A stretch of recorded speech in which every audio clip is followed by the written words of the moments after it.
주시는 말씀은 신약성경 사도행전 13장입니다.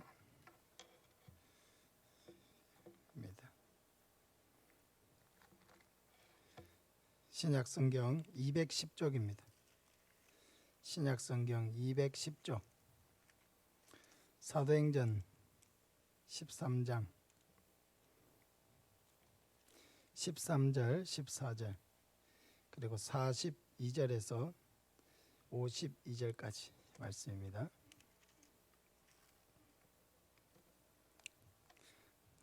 교독하겠습니다. 바울과 및 동행하는 사람들이 바보에서 배 타고 밤빌리아에 있는 버가에 이르니 요한은 그들에게서 떠나 예루살렘으로 돌아가고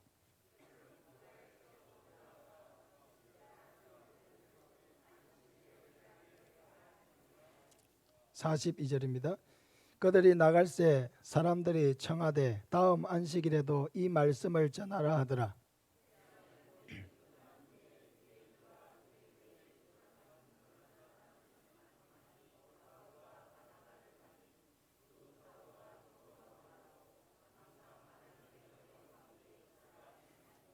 그 다음 안식일에는 온 시민이 거의 다 하나님의 말씀을 듣고자 하여 모이니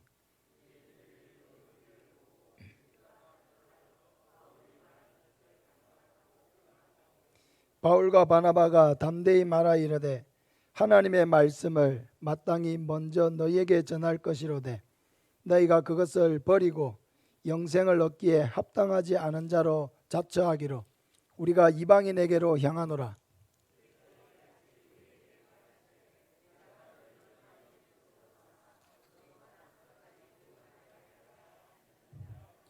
이방인들이 듣고 기뻐하여 하나님의 말씀을 찬송하며 영생을 주시기로 작정된 자는 다 믿더라. 이에 유대인들이 경건한 기부인들과 그 신의 유력자들을 선동하여 바울과 바나바를 박해하게 하여 그 지역에서 쫓아내니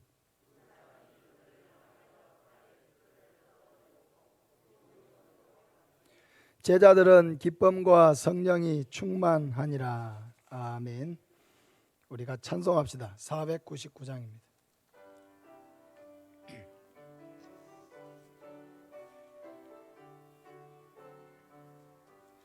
흑암에 사는 백성들을 보라. 수많은 심령 멸망하겠네.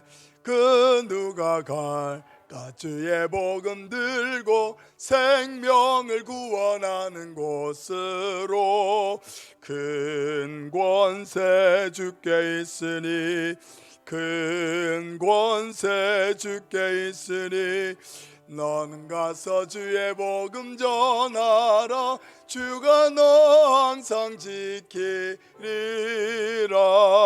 구원의 문은 넓게 열렸으니 십자가 군병 일어나거라. 너희의 힘을 하나로 뭉쳐서 죄악의 쇠사슬을 끊어라. 큰 권세 주께 있으니 큰 권세 주께 있으니 너는 가서 주의 복음 전하라. 주가 너 항상 지키리라. 왜 너는 멸망길을 가려느냐. 줌성 듣고 응답하여라. 널 구원하려 예수 죽었으니 생명의 참된 복음 전하라. 큰 권세 주께 있으니 큰 권세 주께 있으니 너는 가서 주의 복음 전하라. 주가 너 항상 지키리라. 온 천하 만민 승리의 그날에 영광과 찬송 주께 드리네.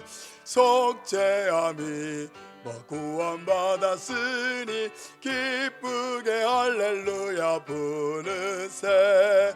그 권세 주께 있으리 큰 권세 주께 있으니 너는 가서 주의 복음 전하라. 주가 너 항상 지키리라. 할렐루야. 아멘. 복음을 전할 때 일어나는 일이란 제목으로 말씀을 전하겠습니다.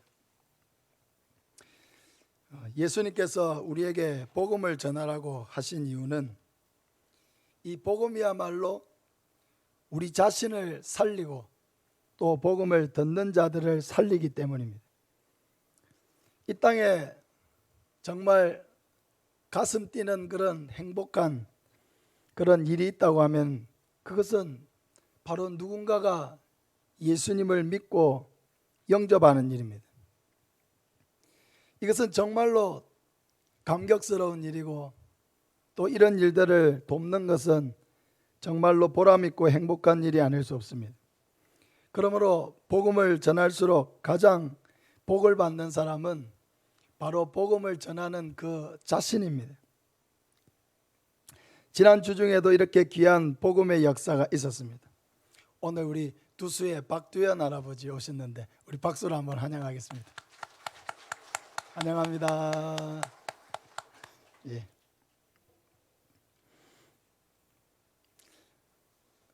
아마 여러분도 이렇게 마음이 기쁘시겠지만 저는 한 10배 이상 더 기쁩니다. 하나님은 더 많이 기뻐하실 줄 믿습니다. 우리 할아버지는 아주 젊었을 때에 우리 교회에 10년 정도 출석하신 이력을 가지고 계십니다. 개인 사정으로 교회를 한 60여 년 이렇게 떠나 있었지만 다시 이렇게 예수님을 영접하고 이제 남은 생애를 하나님을 섬기면서 살기로 결심했습니다. 하나님께서 큰 구원의 은혜를 주신 것을 감사하고 찬양하시길 바랍니다.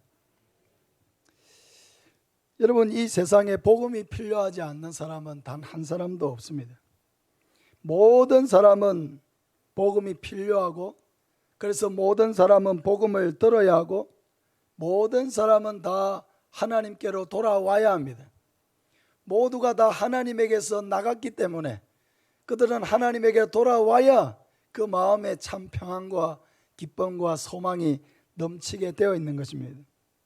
이 세상 사람들은 누구를 섬겨야 할지를 몰라가지고 여러 가지 종교도 섬기고 무속신앙도 섬기고 하나님이 만드신 해와 달과 별들에게 절을 하고 기도하고 있습니다. 그러나 오직 구원은 여기에 있는 것이 아니죠. 오직 구원은 우리 죄를 위하여 십자가에 죽으시고 부활하신 예수 그리스도를 믿을 때 하나님이 우리를 죄에서 구원하시고 하나님 자녀 삼아 주시고 영원한 천국을 우리에게 주시는 줄 믿으시길 바랍니다. 다른 길이 없습니다. 그래서 하나님께로 다 돌아와야 하는 것입니다. 그러므로 하나님이 가장 기뻐하시는 일은 바로 이 복음을 전하는 일입니다. 한 영혼이 예수님을 믿고 돌아올 때에 하나님은 이것을 가장 기뻐하신다고 했습니다. 하나님이 기뻐하시는 일을 행하면 우리에게는 어떤 일이 있느냐? 우리 마음에도 기쁨이 충만해집니다. 하나님을 기쁘시게 하려고 하면 할수록 하나님은 우리 마음속에 하나님의 기쁨을 충만하게 부어주시는 것입니다. 그럼 복음을 전할 때 어떤 일이 일어납니까? 첫째, 복음을 전하면 천국과 지옥이 나누어집니다.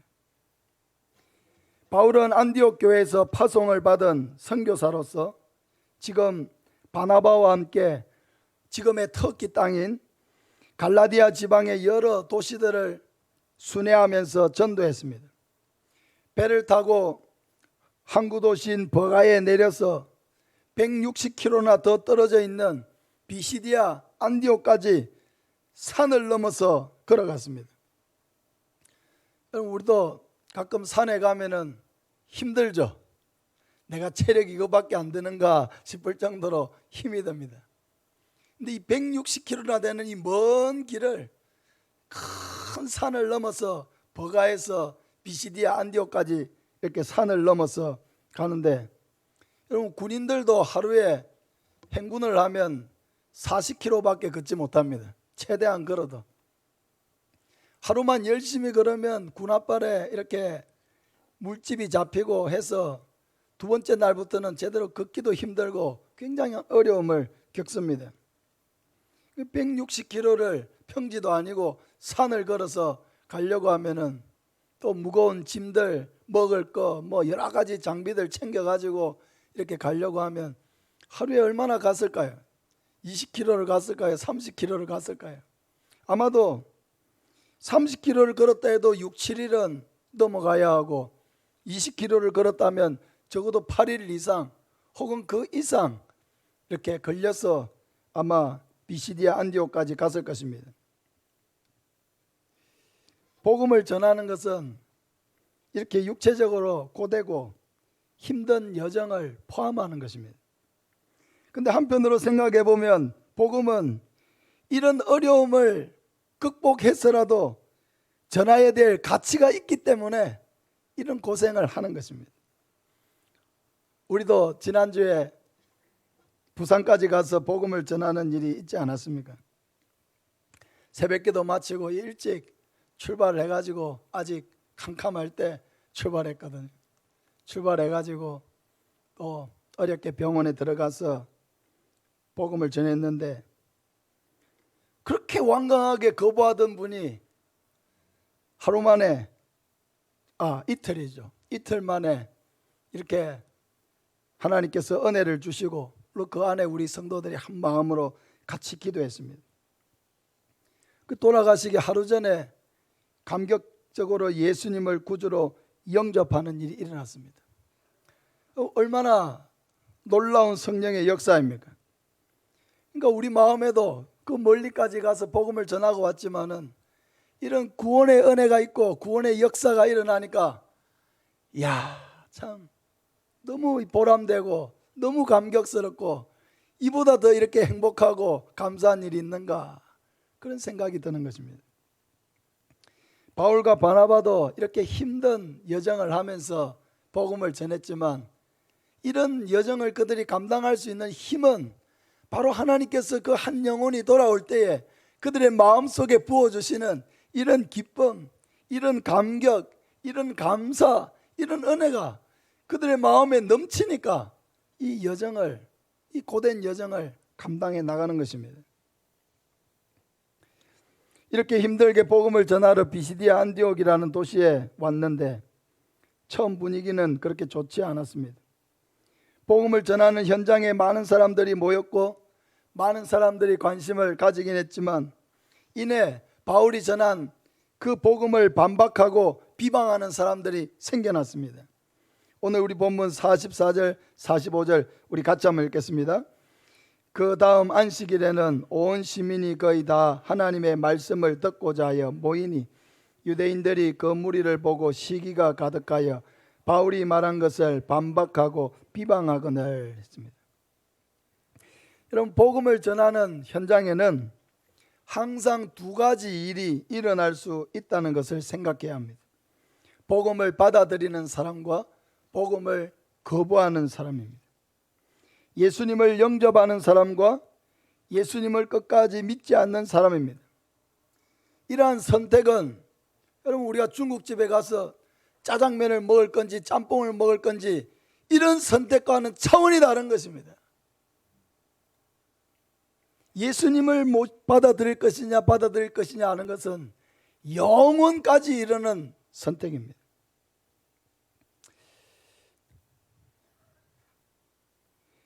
안타깝게도 바울은 유대인의 회당에서 열심히 복음을 설명하고 전했지만은 유대인들은 예수님을 영접하지 않았습니다. 그들은 믿지 않을 뿐만 아니라 바울이 말한 것을 거세게 반박하고 비방했습니다.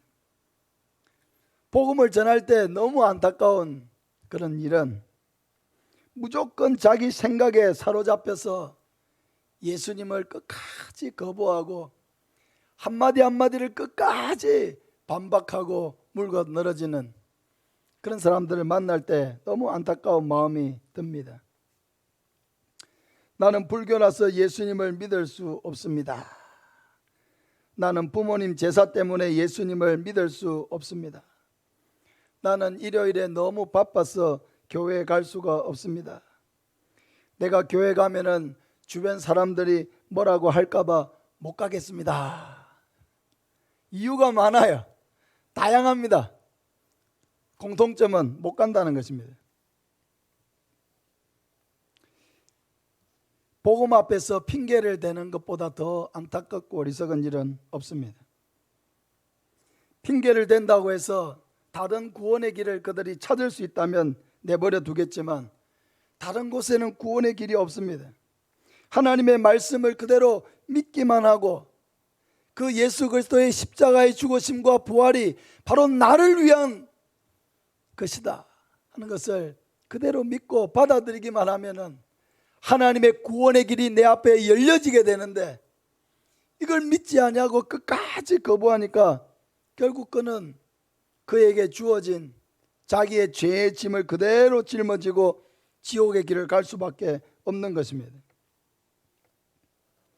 얼마나 미련합니까?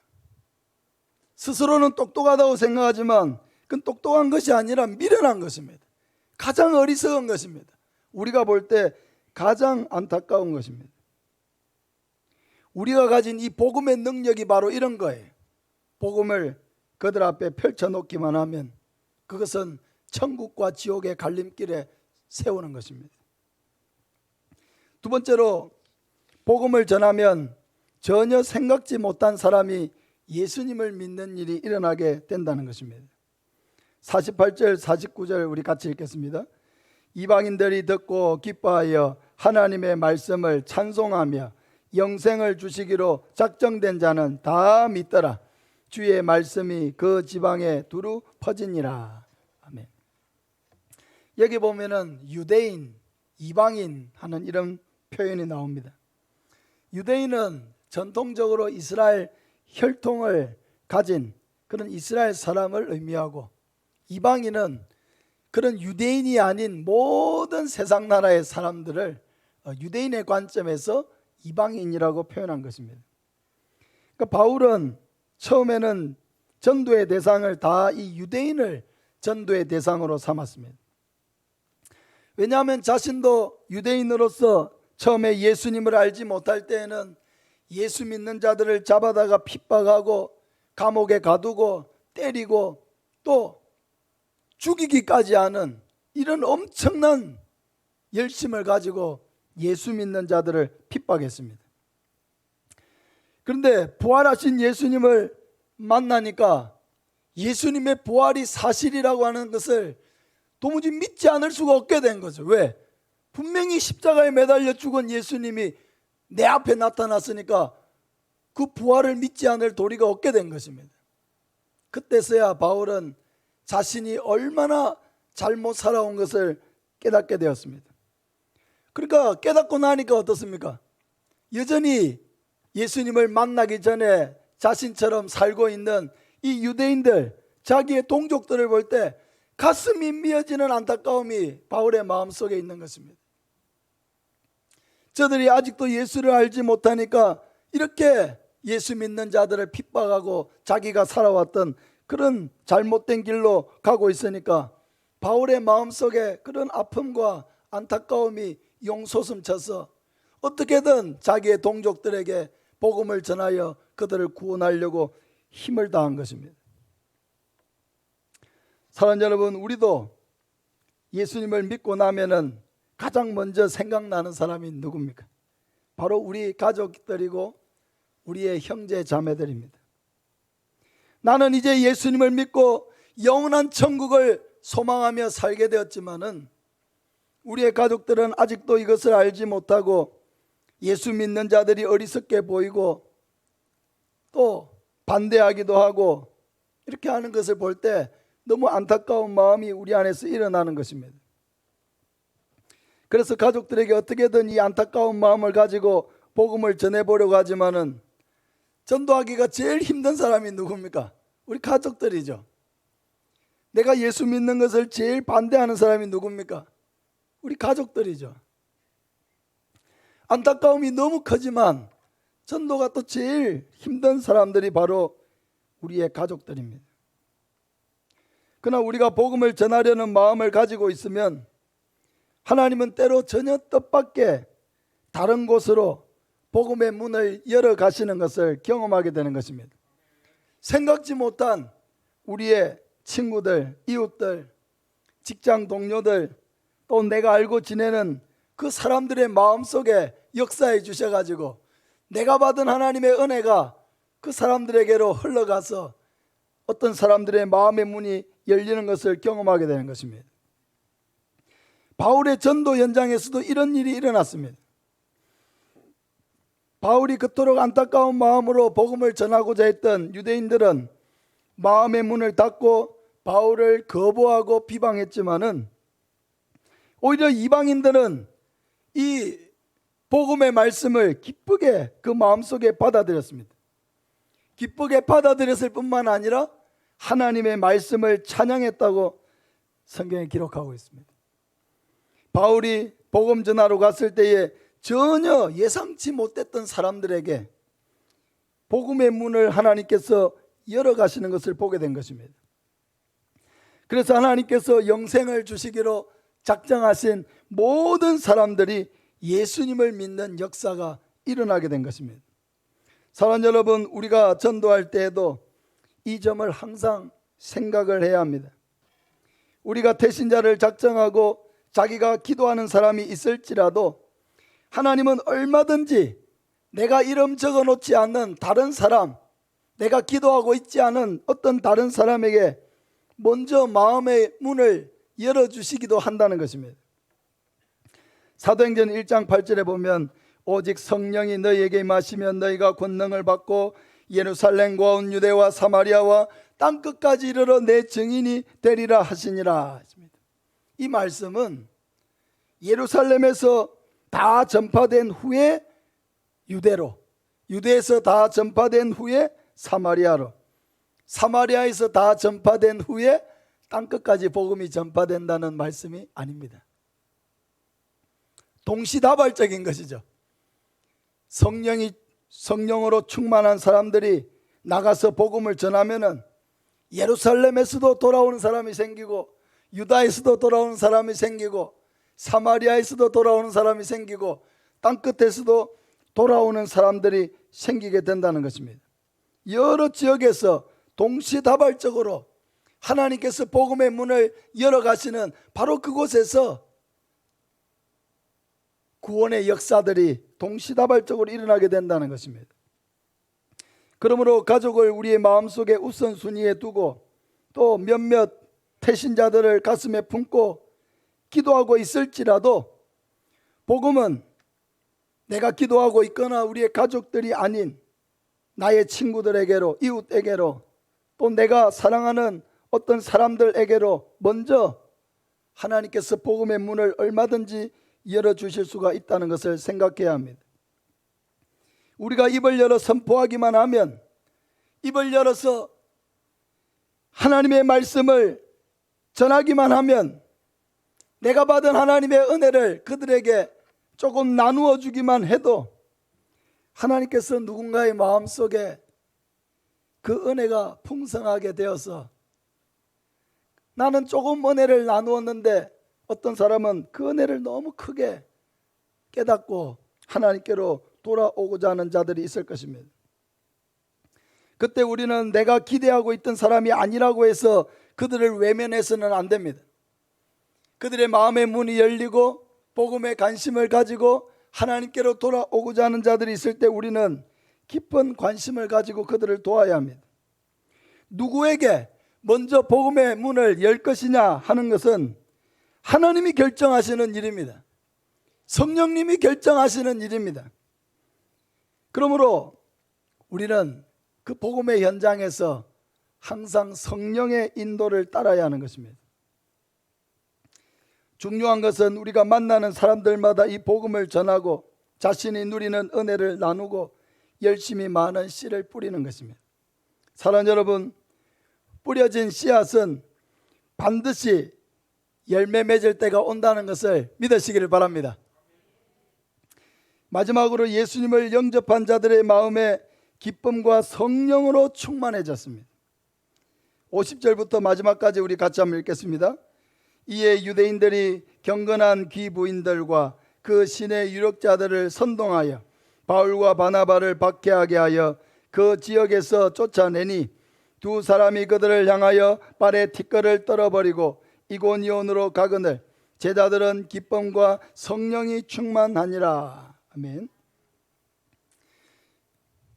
생명의 복음을 전하는 자들을 알아보지 아니하고 내쫓는 이런 유대인들도 있었지만 예수님을 믿게 된 그 비시디아 안디옥의 이방인들, 그 새신자들은 기쁨과 성령이 충만해졌다고 했습니다. 할렐루야. 기쁨과 성령은 믿는 자에게 주시는 하나님의 은혜이고 선물입니다.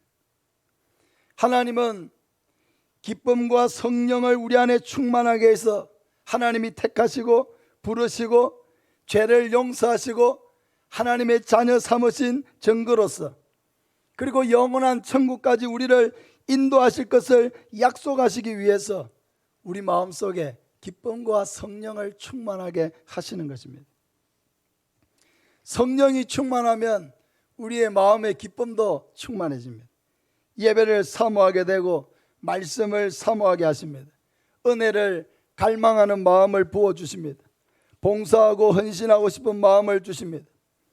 성령이 충만하면 구원의 은혜가 우리 안에 너무 감사가 되고 넘쳐서 전도하고 싶은 마음을 주시고 받은 은혜를 나누고자 하는 이런 뜨거운 마음을 우리에게 부어주시는 것입니다. 그러므로 성령의 충만은 우리가 하나님의 자녀가 된 분명한 증거이고 또 우리가 하나님을 위해 살도록 부어주시는 그런 은혜의 원천이 되는 것입니다. 사랑하는 여러분, 복음을 전하는 보람이 어디에 있습니까? 그 보람은 열매를 얻는 데 있는 거죠. 어둠의 세계에 갇혀 있고 지옥의 길을 걷고 있고 멸망의 길을 가고 있는 자에게 이 생명의 복음을 전해서 그 한 영혼이 예수님을 믿고 하나님께로 돌아와서 그 인생이 변화되어지고 그 마음의 기쁨이 충만해지고 성령 안에서 자라는 것을 보게 하시고 또 열심히 주를 섬기는 것을 볼 때에 여러분, 이것보다 더 큰 전도자에게 보람과 기쁨은 없는 것입니다. 평생 하나님을 떠나 있던 사람이 하나님 앞에 예배드리러 온 것도 얼마나 신기합니까? 여러분, 우리는 그냥 예배당에 들어왔지만은 이 문턱을 못 넘어가지고 오지 못하는 사람들이 너무 많습니다. 예배드리러 오는 이것도 신기한데 예배드리러 와서 기쁘게 찬양하고 기쁘게 말씀을 받고 기쁘게 하나님께 순종하고 하니까 하나님의 마음이 얼마나 기뻐지겠습니까? 어린아이가 태어나서 그 아이가 잘 먹는 것만 봐도 엄마는 막 행복해하죠. 잘 싸는 것만 해도 너무너무 행복해하죠.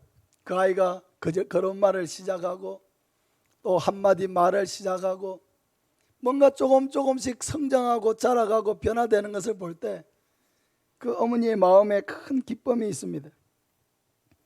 마찬가지로 예수님 안에서 새 생명을 얻은 한 사람이 변화되어 가는 모습을 볼 때에 이 전도자의 기쁨과 보람은 이루 말로 다 할 수가 없는 것입니다. 사랑하는 여러분, 그 열매를 사모하시기를 바랍니다. 이 기쁨이 있어야 돼요. 성도로 신앙생활을 할 때에는 물론 예배의 기쁨도 있습니다. 봉사의 기쁨도 있고 헌신도 있습니다. 그런 기쁨이 다 충만해요. 찬양 드릴 때도 기쁨이 있습니다. 그러나 그 모든 기쁨을 다 합쳐도 한 영혼을 얻는 기쁨에 비할 수가 없어요. 이거는 종합 선물 세트예요. 한 영혼을 얻을 때 그 희열과 기쁨이라고 하는 이런 말로도 할 수가 없는 것입니다. 그 열매의 기쁨은 먹어보지 않고는 결코 알 수가 없습니다. 이런 양을 찾던 목자가 온 산과 들판을 헤매어 가지고 그 이런 양을 찾아내었을 때에 어떻게 했습니까? 그 이런 양을 어깨에 들쳐매고 다른 사람들이 다 볼 수 있도록 자랑을 하면서 그렇게 기쁘게 그 어린 양을 들쳐매고 오지 않았습니까? 너무 기쁜 나머지 내가 이런 양을 찾았다, 그런 기쁨과 감격, 그리고 이런 기쁨을 나누고 싶은 그런 마음이 그 마음에 넘치는 것입니다. 저도 목사님들을 만나면 이번에는 자랑하지 않아야 되겠다, 아무리 다짐을 해도 그냥 내 마음에 그게 너무 가득하니까 그냥 얘기를 하다 보면 또 나와요. 우리 교회 새 가족들이 있는데요, 얼마나 예배를 잘 드리는지 몰라요. 새벽 기도를 얼마나 열심히 오는지 모릅니다. 얼마나 열심히 전도하려고 하는지, 얼마나 봉사를 열심히 하는지 막 이렇게 얘기하면은 아이고 새 가족이 새벽 기도를 와요, 아이고 새 가족들이 전도를 해요, 막 그러시거든요. 그럼 저는 또 더 신이 나가지고 조금 더 자랑을 합니다.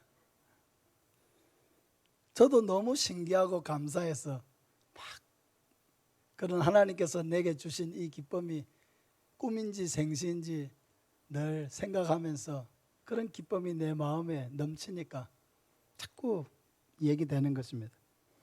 우리 교회 장로님도 자랑하고 권사님도 자랑하고 집사님들, 성도님들도 자랑합니다. 근데 우리 새가족들도 많이 자랑합니다. 자랑을 안 할 수가 없습니다. 이런 귀한 열매들이 어떻게 우리 교회에 맺히게 되었을까?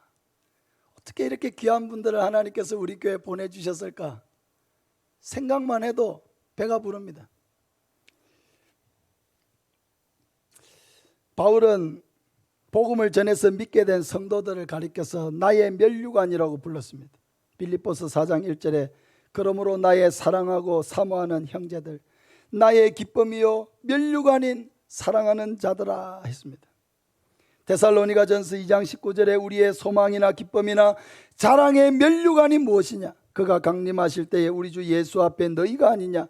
너희는 우리의 영광이요 기쁨이니라. 바울이 빌립보에 가서 데살로니가에 가서 복음을 전해서 믿게 된 그 한 영혼 한 영혼이 너희는 나의 기쁨이요 면류관이다, 너희들은 나의 자랑이요 영광이다. 바울의 마음속에 그 한 사람 한 사람에 대한 그 한 사람 한 사람이 복음을 듣고 하나님께로 돌아왔을 때에 그 감격과 기쁨이 바울의 마음속에 충만한 것입니다.